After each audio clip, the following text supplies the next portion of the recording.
বেতন বৃদ্ধি ও সরকারি সুযোগ সুবিধার দাবিতে এদিন কাজ বন্ধ রেখে বিক্ষোভ দেখান সাফাই কর্মীরা। বাঁশবেড়িয়া পৌরসভার সামনে বিক্ষোভ দেখান অস্থায়ী কর্মীরা।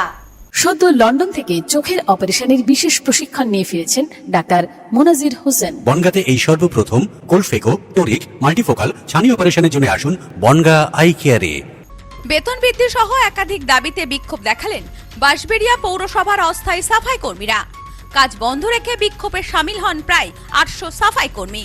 তাদের দাবি বেতন বৃদ্ধি করতে হবে, বিভিন্ন উৎসবে বাড়তি কাজ করানো হলে বাড়াতে হবে মজুরি, বাড়তি কাজের জন্য বাড়তি মজুরি চালু করতে হবে, মাসের প্রথম দিকে বেতন দিতে হবে। একাধিক দাবিতে সরব হন তারা। কর্মীদের দাবি সরকারি ছুটি, বিভিন্ন অনুষ্ঠান বা দুর্গাপুজো, কার্তিক পুজো সহ বিভিন্ন পুজো ও মেলাতে আমাদের দিয়ে অতিরিক্ত কাজ করানো হলে পয়সা দেওয়া হয় না। বহুদিন ধরেই আমরা পৌরসভায় জানিয়ে আসছি, কাজ না হওয়ায় কাজ বন্ধ করে বিক্ষোভে সামিল হয়েছেন তারা।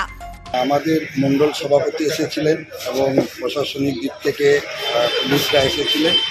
তারা এসে আমাদের কাজ দিয়েছে যে আজকে দুপুর 12টার সময় তোমরা তোমাদের কাজ চালিয়ে যাও। আমরা বললাম যে আমরা কাজ চালাতে গেলে আমাদের কিছু জনের মাইনে দিয়েছে এবং কিছু জনের মাইনে দেয়নি। আমরা রাস্তায় ড্রাইভাররা কেউ মাইনে পাইনি। তো সেই হিসাবে আমরা যখন আমাদের বক্তব্যটা তাদের কাছে পেশ করলাম, তারা আমাদেরকে এই প্রতিশ্রুতি দিল যে তোমরা কাজটা চালু করো কাল থেকে। পুলিশও এই কথাই বললেন এবং মণ্ডল সভাপতি এই কথা বললেন। আমরা যখন বললাম আমাদের বক্তব্যটা, তখন উনি বললো যে ঠিক আছে, তোমরা যদি এটাই বলতে যাও তাহলে তোমরা 5জন মিলে থাকবে, আমরা ইয়ে সাহেব এটো সাহেবের কাছে যাবো, ওনারা কি বক্তব্য দেয় সেই বক্তব্য শুনে তোমরা তোমাদের কাজের যে বিরতি এনেছো সেটাকে তোমরা ভেঙে দাও, কারণ এখন ডেঙ্গুর সময়, তোমরা এইটাকে আটকে রেখো না, কারণ প্রচুর সাধারণ মানুষ অসুবিধার মধ্যে পড়ছে। গত সোমবার থেকে বাঁশবেড়িয়া পুরো এলাকায় জুড়ে কাজ বন্ধ রেখে বিক্ষোভ দেখানোয় পুরসভার পরিষেবা থেকে বঞ্চিত হচ্ছেন সাধারণ মানুষ। বৃহস্পতিবার বিজেপির মণ্ডল সভাপতির সাথে আলোচনায় সমস্যার সমাধান হয়। সাফাই কর্মীদের বিষয়টি খতিয়ে দেখার আশ্বাসে কাজে যোগ দেন কর্মীরা। এ বিষয়ে বিজেপির মণ্ডল সভাপতি সুরেশ চৌধুরী বলেন, আমরা পুরো আধিকারিকদের সাথে কর্মীদের বিষয়টি নিয়ে আলোচনা করেছি। আমরা চেষ্টা করছি যাতে কর্মীরা ঠিক সময়ে বেতন পান। আমরা তাদেরকে কাজে যোগ দেওয়ার জন্য অনুরোধ করছি, তারা আশ্বস্ত হয়েছেন।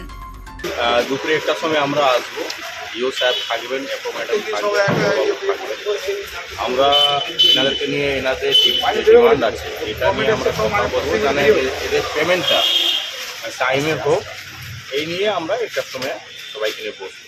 কি কি দাবি আছে শ্রমিকদের? মূলত এনাদের দাবি, মেন দাবি আছে এদের পেমেন্ট যেটা রয়েছে মাসে, যে 1 থেকে 15 তারিখ 10 তারিখ মধ্যে যে পেমেন্ট হওয়ার কথা, ওই পেমেন্টটা কোনো দিন টাইমে হচ্ছে না।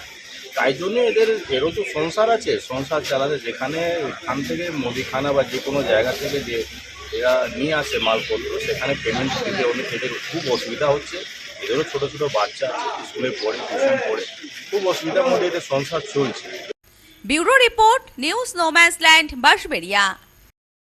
সম্প্রীতি guest house, hotel and restaurant. সমস্ত আধুনিক সুবিধাযুক্ত AC double bedroom, standard double bedroom, twin bedroom, deluxe double bedroom. আমাদের হোটেলেই রয়েছে বাঙালির খাবার সহ মাল্টি কুইজিন রেস্টুরেন্ট। শহরের মধ্যে অথচ সম্পূর্ণ নিরাপদ পরিবেশে থাকা খাওয়ার একমাত্র ঠিকানা Sampriti guest house, hotel and restaurant, Chakdah road, টবাজার, বনগাঁ। ফোন 03215257603।